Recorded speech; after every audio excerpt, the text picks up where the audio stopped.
Architecturally, and this is relevant to understand sort of how the VRO plugin hooks in, Puppet is a client-server-based system, so we do have an agent. The way it works is you have a central Puppet infrastructure. You can either be a single master or possibly in large installations it ends up being broken apart into components. But that centralized infrastructure is what you interact with. Everything else in your environment runs an agent, which will periodically synchronize with the master, and it's what actually does the work on the client systems to monitor the configuration, to change the configuration, to roll out updates, and that sort of thing. So that's a little bit about technology. I'm going to say one thing about we mentioned Puppet open source, mentioned Puppet enterprise, so I'll say something about that just to give it kind of foundation. And I guess foundation is the key word there. Puppet open source is the core of everything that we build. Puppet is an open source, has an open source foundation as a company. That is going to be the Puppet server, the Puppet agents, the language used to describe configurations. All of that is open source. What the enterprise product does is build on top of that with specific, what we call Puppet apps, which target business problems. They target workflows, they target giving you visibility, role-based access control, that sort of thing. The enterprise layer is all built on the same common core foundation. So when Pradesh talks about the VRO plugin working for both enterprise and open source, it's able to interface at the foundational layer, as well as having some hooks into some of the higher level enterprise stuff. All right. So I'm probably going to skip through this one a little bit. This is really just part of the deck explaining why does this matter. I think if you're interested in coming here, probably you've heard a lot of this before. The benefits of automation are basically if somebody didn't have to log into a system and make a change, if a robot could do that, if a computer could do that, you didn't have to spend the time doing it. You didn't have to spend the you didn't lose the confidence of knowing that everything was done the same. You have great productivity. A human did work once, you can replicate that out 10 times, 100 times, 1,000 times. And you can report back. You know that things are actually how you believe them to be. So that's just generic automation. And I think at this point, I'm going to dive into sort of more fundamentals of how Puppet actually looks and works before wrapping up to VMware. Puppet specifically, and this is now very, very specific to our tool. This has been focused on Puppet, but this is basically our tool specifically now, is declarative. This is our language, our domain-specific language that's used to describe desired state. The main thing to point out is that you're not listing commands, you're not listing procedures. It's like you find in a configuration file. I have this thing I care about, here's the name of the thing, and here's the characteristics it should have. Puppet is idempotent, and what that basically means is that Puppet is a tool that's designed to be run continuously, over and over again. And idempotence means that at the end of every Puppet run, the result should be the same regardless of what the configuration status was when you started. If it was a freshly provisioned VM that only had the OS and the Puppet agent on it, and you told it to be a SQL server, there's a lot of work that's going to happen, but at the end of the run, it's going to be a SQL server. If the machine was already a SQL server, not a lot of work's going to happen. At the end of the run, it's still going to be a SQL server. Idempotence just means it's safe to run over and over again. You're not going to break anything by repeating.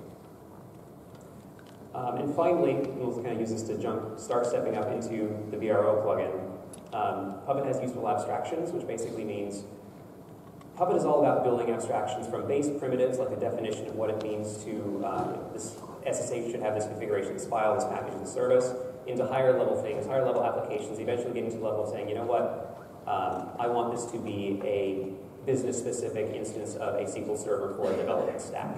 And you can give that abstraction a tag, a name. And if you give Puppet that name, it'll know what to do to actually configure the system. All right. So Pradesh talked already about the VRO plugin. This is a visualization of what that looks like. Basically, when you first set it up, you tell VRO how to interact with the Puppet master. The Puppet master, again, is responsible for any running virtual machines. When a user uses VRA or some other, kicks off a workflow to create a virtual machine, that's the first step. VMware does what they're great at. They create the virtual resources. They potentially capture input from the user about what it should be. And this is where the VRO plugin basically has the ability to install the agent if necessary, and also perform the authorization to tell the master, hey, this new agent is coming online. Let's assign the certificates. Let's get this all set up so that it's ready to check in with the master. At the same time, it'll communicate back to the master to say, this new machine is coming up. The user has requested that it be a SQL Server instance for a developer. When it checks in, you know what to do with it. So when the machine checks in for the first time after booting, Puppet already has the information from VMware. It performs the work of actually configuring that instance and keeps going. It checks in the first time, does a lot of work. It checks in half an hour later. half an hour after that, continuously over time. This is day 2 configuration, day 3. If the definition of what that service ever looks like gets tweaked, Puppet has the ability to roll that out to running instances as well as newly deployed instances. You manage your infrastructure as a code base, and Puppet manages both existing systems as well as new ones. Fundamentally, Pranish already mentioned this is available. There's a hands-on lab, I think, that incorporates this. We can get details that if anybody has any questions later, but it's running in the HOL right now. And this is one possible way to set up with this plugin. The plugin, as Pranish mentioned, is extensible. It basically provides a list of actions or authorizations you can build into your own custom workflows. It gives you the ability to classify what we call classify, tell the node what it should be one of 3 different ways. Install the agent, decommission the agent, and so on. So this is the idea, the workflow recommendation, but of course it is a plugin, it is extensible. You have options. That's about it. I think I'm at my time, so I'm going to wrap there.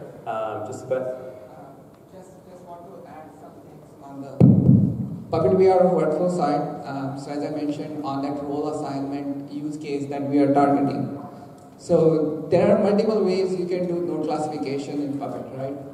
So you can use, say, manifest, you can use Hira, you can use the node classifier, you can use the console. So right now, with the VRO plugin, the integration that we have is with manifest, we have integration with Hira, and in the future we are exploring how to take it further as well. And then the other use cases that we mentioned, registering Puppet Master, installing the agent, doing the authentication, and doing the teardown later, all of those are covered in the VRO plugin with the Puppet.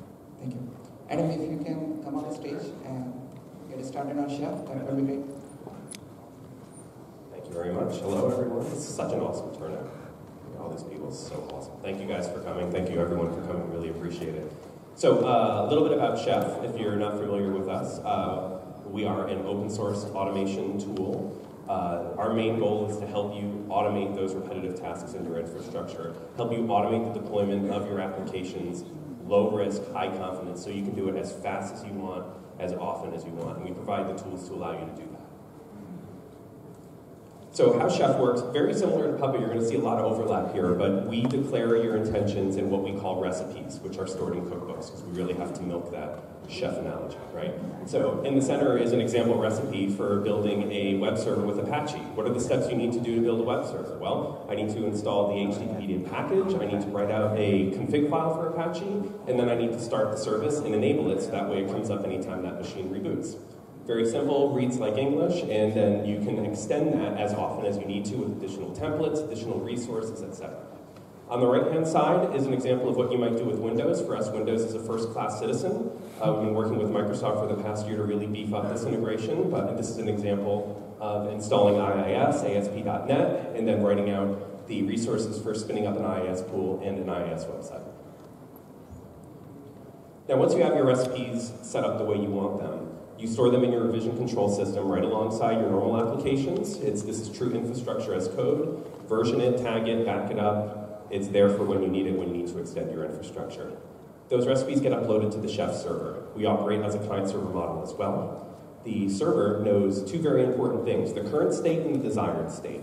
And then we have a Chef client that runs on your nodes. Those Chef clients check in to the Chef server every once in a while and say, hi, I'm server 1, and the Chef server looks at its information and says, server 1, you are a web server. These are the 3 items in your run list I need you to run, these 3 different recipes. Those nodes take that information back, do a bunch of dependency solving, figure out what cookbooks it needs to pull from what environments, figures out what versions it needs, and goes off and fetches that information and runs that run list in the same order each time. So you have that high confidence that what your intended state is going to be the actual state at the end of that run. Because a lot of that heavy lifting is done on the edge, on those nodes, it's really easy for us to scale to thousands and thousands of machines because that heavy lifting is done on the edge rather than the server. For us, the community, man, the community makes Chef what it is. We love our community. What you're seeing is a screenshot there is a site we call the Supermarket, which is a place for people to exchange and consume other people's cookbooks. So if you have a cookbook that deploys your favorite application, you can publish it to the Supermarket. And if you're just getting started with Chef and you want to do something with Chef, chances are there's a cookbook that'll get you started in the right direction. The numbers at the bottom, this is what gets me. 2,400 cookbooks on the supermarket site, over 64,000 registered users, either consuming or collaborating on cookbooks. This is awesome. We love our community. So, as I talk about some of the integrations, I want to tell you first about the three main Chef tools that I'll be talking about today. The first is a tool we call Knife. This is the primary tool that Chef users use to interact with the Chef server. This is where you make your node changes, you write out any new run list items for your nodes, add some attributes, change which environment a node is in. So Knife is the core tool that you use to interact with Chef. Test Kitchen is a test framework that started out as a community tool that now Chef brought in and supports. But this is an awesome, awesome way of testing your cookbooks before you're ready to move them live. What Test Kitchen does, and usually by default it uses Vagrant, spins up a local VM on your workstation, installs Chef, runs the cookbooks, runs any tests, integration tests you may have alongside those cookbooks, and then gives you feedback on them so you get that confidence that your intended state is actually what's going to be there once you push those cookbooks live. And the third tool is Chef Provisioning. Chef Provisioning is relatively new, and we're constantly making it more awesome. But this is real infrastructure as code. The recipes that I was showing you before are about how to deploy your application. Chef Provisioning is about how to deploy your infrastructure. This is the VM that I need. I need to have 2 vCPUs. I need to have 4 gigs of RAM on this network. You can write your infrastructure recipes, your provisioning recipes, store them right alongside your application recipes, right alongside your application code. So when it comes time to scale that farm from 10 machines to 20 machines, you have all the information you need right in your revision control system, push button and go. Chef Provisioning allows you to do that. So the first integration we're going to talk about is the one that Pradnesh mentioned before. This is the vRealize Orchestrator plugin called Chef Server Workflows. So this is available on the community site. There's a link to it as well on the Solutions Exchange. But this is a plugin directly for VRO that offers a number of workflow steps for interacting with the Chef server, as well as a number to interact with the client. There's an example workflow there of setting up a node, updating its environment. Maybe you have a workflow that you want to execute after this node is spun up and you request a VM off of vCenter, move it to this environment, add this run list, kick off the initial Chef client run. The VRO workflow plugin allows you to do that. So if you're already using VRO and you're comfortable with VRO, this is an awesome way of extending your VRO investment into Chef and helping and fuel the love of Chef within your own company. If VRA users, for those of you using vRealize Automation, you're already using VRA as a nice self-service catalog for your end users. Create some custom actions. Those custom actions can call VRO workflows that also do things with Chef. So a lot of really awesome things. As Pradnesh mentioned, VRO, the sky's the limit, right? Whatever you can dream of, you can build a VRO workflow for. We allow you to do that and connect it to Chef really easily with this plugin. So as I mentioned before, Test Kitchen, really, really great way of making sure that your cookbooks are what you expect them to be before you roll them out into production. Using Vagrant on your workstation is great for iterative development, but there's no substitute for testing on the actual infrastructure that your code's going to be deployed on. If you're using VRO to spin up VMs, destroy VMs, and manage those VMs, we're offering Kitchen VRO. It's a plugin for Test Kitchen that allows you to execute VRO workflows to spin up VMs on which to run your Test Kitchen tests. So if you're already using VRO, this is a great way to use Test Kitchen to test on your actual VRO VMware-based infrastructure. So if you use this plugin, it'll spin up a VM, put Chef on it, execute those cookbooks, execute those tests, give you the feedback, and then destroy the VM when you no longer need it. If you've never used Test Kitchen before, Test Kitchen stores its config in something called the kitchen.yaml. And to tell it to use Kitchen VRO, you just tell it to use the VRO driver, give it your VRO login information, username, password, etc. And then what workflows to execute, what workflow names to run to create those machines and destroy those machines. You could do it 2 different ways. You could say, I have a workflow to create a CentOS machine, and I have a workflow to create a Windows machine, 2 independent workflows. Or you could do what I've displayed up here, which is I have a generic Test Kitchen create workflow, and then below in the platform section, you see the create workflow parameters section, which are the input parameters to the VRO workflow. So I could have a generic create a VM workflow that expects an OS name and an OS version. Again, sky's the limit. Whatever works well in your infrastructure, we give you the tools to execute those workflows in the manners that you desire. And when all this is said and done, it's going to execute my test below. And in this particular example, it's going to execute the default recipe inside my web server cookbook. This is available today. You can find out more about it on GitHub in the Chef-Partners org. This is open source, freely available, free to use, and it's available today. There's also a plugin that was sourced out of the community. Our friends at Active Networks created this called Chef Provisioning VCO. As Pradesh mentioned, as Pradesh mentioned, the product's going through some renames, perhaps. It's not our plugin, it's a community plugin, but we love the people at Active Networks. Maybe we can ask them to show a little love and change the name. But this allows you to write chef provisioning resources and recipes that execute VRO workflows to spin up your VMs. Again, the use case here is I can create a provisioning recipe that explains how to build my VMs, and then once the VMs are built, run Chef, deploy my application, report back. As I mentioned, Knife is that main tool that's used to interact with Chef, and there's a new plugin that we released called Knife vRealize. It has a lot of other features which I'm going to talk about shortly, but the first that I want to talk about is the Knife VRO workflow execute command, which allows you to kick off VRO workflows right from the CLI. So if you know the workflow name and the input parameters that you need, you just specify those on the CLI. We'll go off to VRO and execute that workflow for you, give you back the output and any output parameters that were provided. This is not Chef specific. It just happens to run in Knife. So you can run any VRO workflow. So if any VRO administrators here expose workflows to their end users directly, your end users can execute that from the CLI rather than the UI if they so choose. Switching gears a little bit to VRA, at Chef we have a number of Knife plugins that interact with different cloud providers, EC2, Azure, vCloud Air. And we look at VRA as a great cloud management platform for users to consume whatever cloud resources their infrastructure teams are offering to them. So Knife vRealize is an extension of those cloud plugins that treat VRA just like our other cloud offerings as well.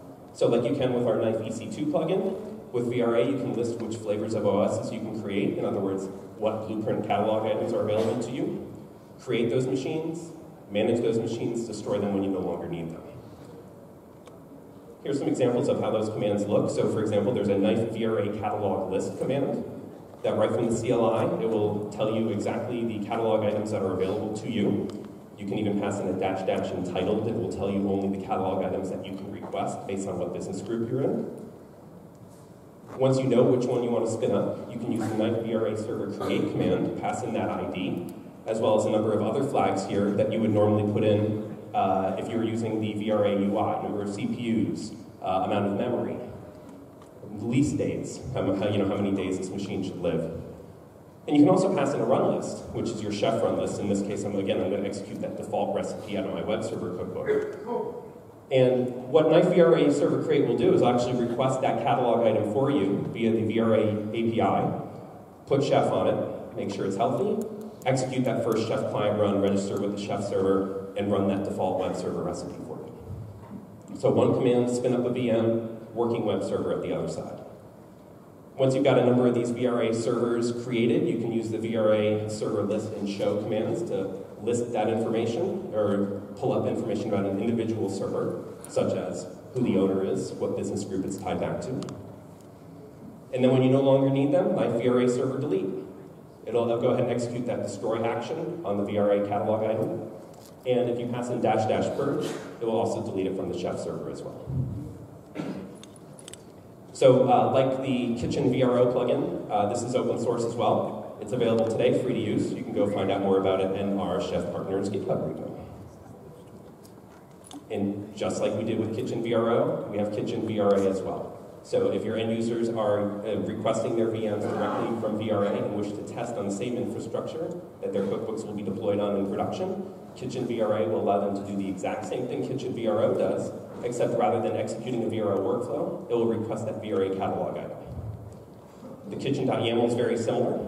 Username, password, where to find VRA, as well as the tenant, because VRA API requires it. But instead of specifying a workflow to execute, we specify a catalog ID.